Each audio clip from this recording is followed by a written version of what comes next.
आपको देख के ना एक भागवत की कथा याद आ रही है, कहो तो सुनाई जाए। एक बार मेरी तरह एक पंडित जी आके बहुत ही बढ़िया भागवत कर रहे थे। 6-7 दिन तक उन्होंने भागवत करी और 10-20 बंदे सुनने आए। आखिरी भागवत तक एक ही बचे, बाकी सारे भाग जाएं, छोड़ जाएं बीच में। पंडित जी अपने लगे रहे क्योंकि उनको तो याद ही है सारी बातें। तो एक आदमी जो रोज लास्ट तक बैठता था उससे बड़े खुश हो गए पंडित जी। बोला, यार तू पूरे के पूरे फिरोजाबाद का सबसे बढ़िया सुनने वाला है भाई साहब। बोला, तेरी तारीफ है यार। बोला, मैं आखिरी तक 5 बजे तक सुनाता रहता हूं 10 बजे से, और तू सुनता रहता है। बोला, पंडित जी आपकी बातों में कोई रस नहीं है, एक्चुअली जिस चटाई पे आप बैठे हो वो मेरी है। मैं अपनी चटाई के चक्कर में रहता हूं कि आखिरी में कोई चटाई ना ले जाए। ऐसे मत भ्रम में रहो आपकी मैं बहुत अच्छा श्रोता हूं। तो कोचिंग चलाना चालू किया जीवन यापन के लिए, लेकिन मैं ढूंढ रहा था दुनिया में कोई ऐसा काम जिसमें कि मेहनत कितनी भी करनी पड़ती हो, टैलेंट कितना भी लगाना पड़ता हो, सीखना कितना भी पड़ता हो, दम कितनी भी लगानी पड़े, लेकिन बस पैसे ना लगते हों, क्योंकि वो ही नहीं थे अपने पास। समझ आ रहा है? लेकिन संभावनाओं का बिजनेस होना चाहिए और व्यापार होना चाहिए। ये मेरे ट्रेड ने सिखाया मेरे को, क्योंकि मेरा ट्रेड था कॉमर्स। सही है?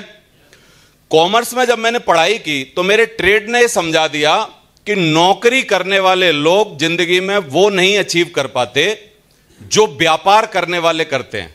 मेरी बात समझ पा रहे हो?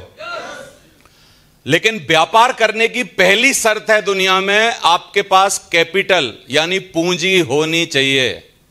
हमारी कॉमर्स की भाषा में बता रहा हूं, कैपिटल बोलते हैं हमारे यहां पूंजी को। तो पूंजी होनी चाहिए। समझ आ रहा है?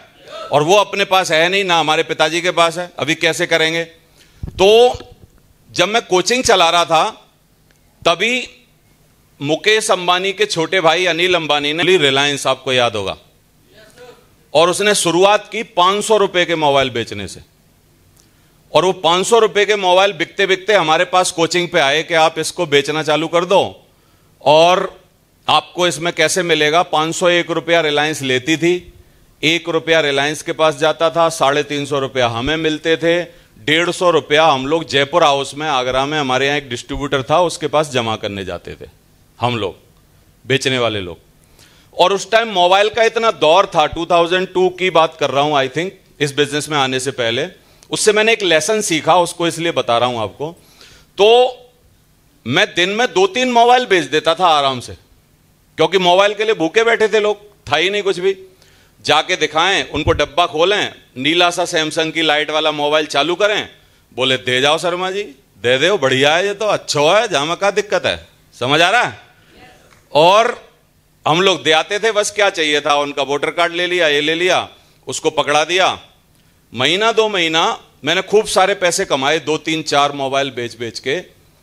मोबाइल बेचने से मेरा सारा ध्यान कोचिंग में पढ़ाने से हट गया।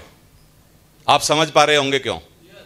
क्योंकि मैं 10 बच्चों को 150 रुपया महीना में पढ़ाऊं तो वो 10 बच्चे महीना भर बाद उस बैच से मेरे को 1500 रुपया देंगे।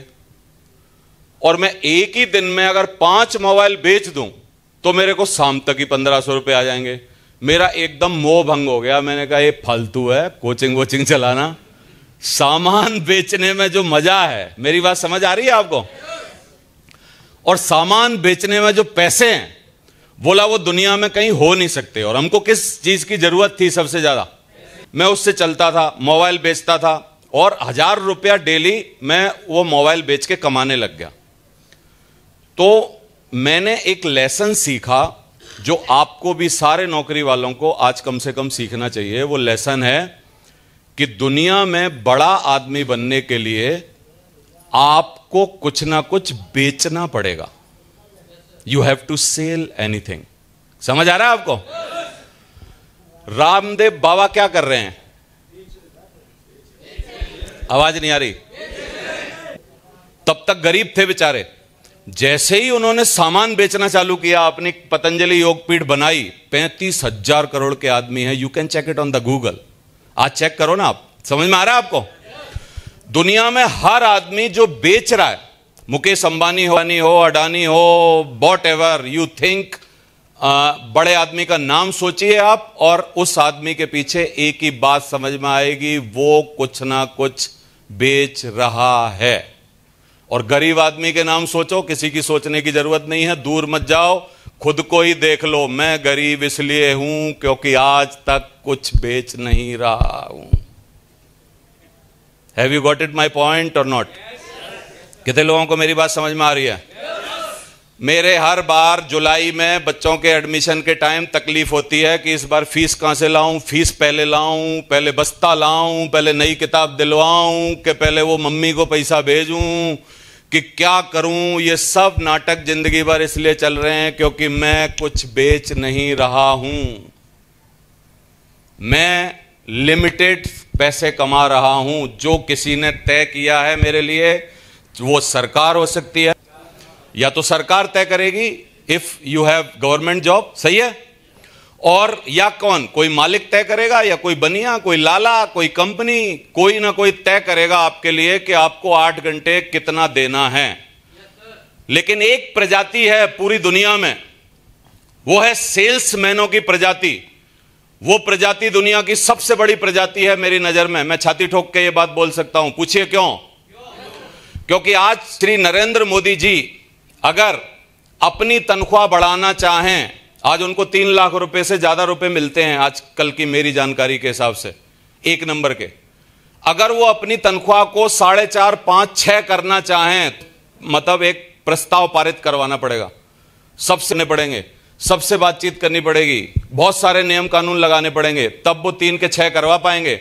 लेकिन एक सेल्समैन ज्यादा सामान बेच के अगले ही महीना ज्यादा पैसा कमा सकता है, जो हिंदुस्तान में कोई जज नहीं कर सकता, IAS PCS नहीं कर सकता, किसी भी जिले का DM नहीं कर सकता, बड़े से बड़ा क्लर्क नहीं कर सकता।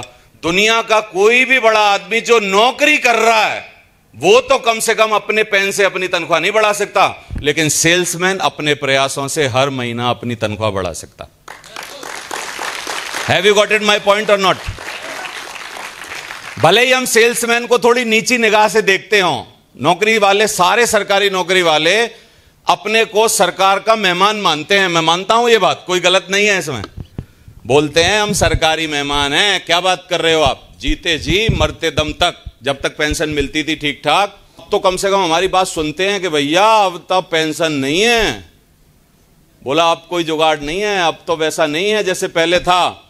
तो कितने लोग बोल रहे हैं या ऐसे हाथ खड़ा करके मेरे को बता सकते हैं कि मुझे आपकी तरह जब आपको थी पैसे की, मेरे को पैसे की जरूरत थी, ऐसे पैसे की जरूरत है? मेरे को और मेरे परिवार को पैसे की जरूरत है, क्योंकि एक्सेप्ट करना बहुत ही दुनिया की बड़ी बात है। सही है? समझ में आ रहा है? तो एक्चुअली मेरे को थी पैसे की जरूरत साहब, और मैंने इस बिजनेस को पकड़ लिया और करना चालू किया।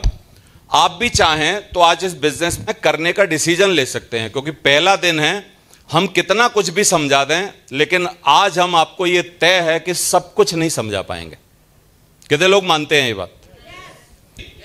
लेकिन इतना जरूर समझा सकते हैं कि हमारे बिजनेस में दौलत मिलती है। अब सुनो मेरी कहानी। जो 10,000 रुपया महीना का सपना देखता था देवेंद्र शर्मा, क्यों? क्योंकि नौकरी में आसान है 10,000 रुपए कमाना। आप 30 दिन के लिए किसी के पास भी जाके हाथ जोड़ के ये बोल दीजिए कि साहब 30 दिन तक आपके सारे आदेश मानूंगा, सवेरे 9 बजे आऊंगा, रात को 9 बजे जाऊंगा, आप बताओ मेरे को कितने तनख्वाह दोगे। वो आपको आदेश मानने का कुछ ना कुछ फिक्स कर देगा, देने लगेगा। लेकिन जब आप अपना व्यापार चालू करते हैं, जब अपना काम चालू करते हैं, जब आप अपनी फैक्ट्री डालते हैं, जब अपनी दुकान चलाते हैं, इवन कोई छोटी चाय की दुकान भी चलाते हैं, तो उसको जमाने में और प्रॉफिट लाने में टाइम तो लगता है। कितने लोग मानते हैं ये बात? इस बिजनेस में घूमता रहा, सीखता रहा, करता रहा। Have you got it my point और नॉट? तो जैसे तैसे मैं इस बिजनेस को, और किया क्यों ये, कोचिंग क्यों छोड़ी और ये क्यों किया? पूछो क्यों? मुझे पता था कि जिंदगी भर देवेंद्र शर्मा अगर तू कोचिंग में बैठा रहेगा तो तू अपनी और अपने परिवार की जिंदगी कभी नहीं बना पाएगा, क्योंकि यहां से लिमिटेड इनकम आएगी। क्योंकि मैं जितना पढ़ाऊंगा उतनी तो इनकम आएगी। लेकिन अगर तू इस व्यापार में तैर गया, अगर ये काम होने लगा, लोगों ने एक्सेप्ट कर लिया, लोगों को तू नेटवर्क में लेके आ गया, तो फिर तू अनलिमिटेड पैसे कमा सकता है। तो मैं किया ये काम। फिर साथियों, नेटवर्क क्योंकि तेजी से बढ़ता है, नेटवर्क का एक नियम है, अगर आप कहें तो बताऊं आपको। जो मैथमेटिक्स का नियम है, मैथमेटिक्स का नियम कितने लोग जानना चाहते हैं? मैथमेटिक्स का एक नियम है कि जब आप 1 into 1 into 1 into 1 into 1 into 1 infinite तक करेंगे तो जवाब आएगा 1।